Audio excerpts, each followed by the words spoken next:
defeat, discouraged,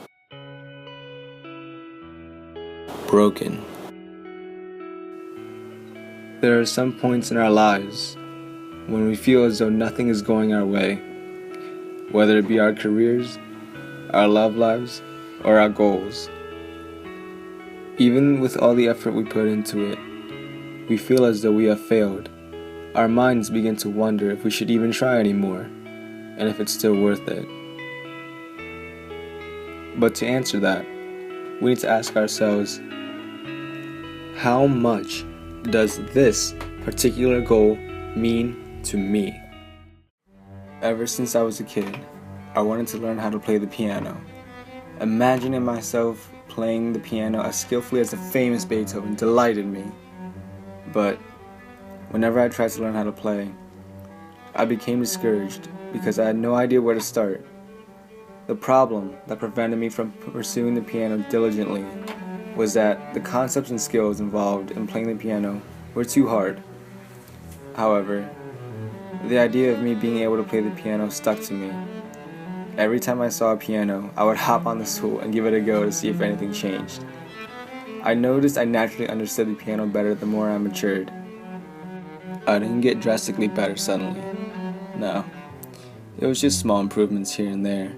But for me, just seeing me getting a better understanding was all I needed to feel happy for the time being.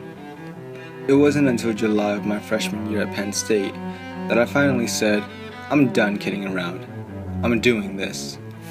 So I ventured around campus looking for a piano, and I stumbled upon a fresh, glossy black half-grand piano in the cultural lounge at Pollock Commons. The room was a wintry cold which instantly relieved me from the summer's scorching heat and humidity. I sat down and remembered how the song Canon in D went in my head. I was obsessed with the song for so long for its soothing, classical, rich, yet simple melody. And finally, I began playing. I'll admit it. It was a rough start, and I seemed like a complete idiot. But I had desired to learn how to play for so long that I kept at it for hours.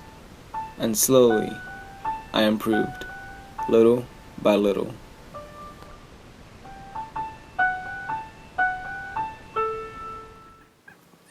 And with the help of the internet and YouTube tutorial videos, I was able to watch and learn.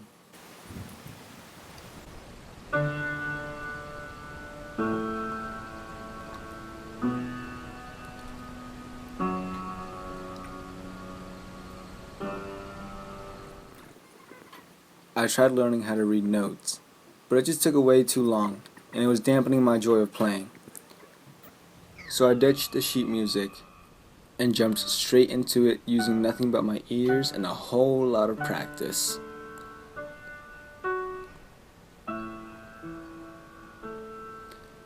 When I was practicing, nothing else mattered. It was just me, the piano, and the painful sound of me messing up almost every 10 seconds. After a certain point though, my vision began to tunnel onto the piano, my ears honed in on the sound, and my mind blocked out all other stimuli.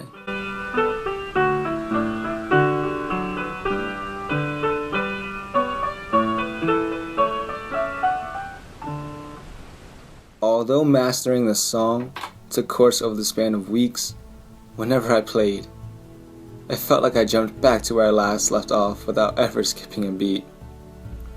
The whole journey felt like one blissful instance of my life, and at the end of it all was a euphoric sensation I felt all over when I finally arrived at the level of playing that I could be proud of, after weeks of obsessive practicing and eye-opening epiphanies.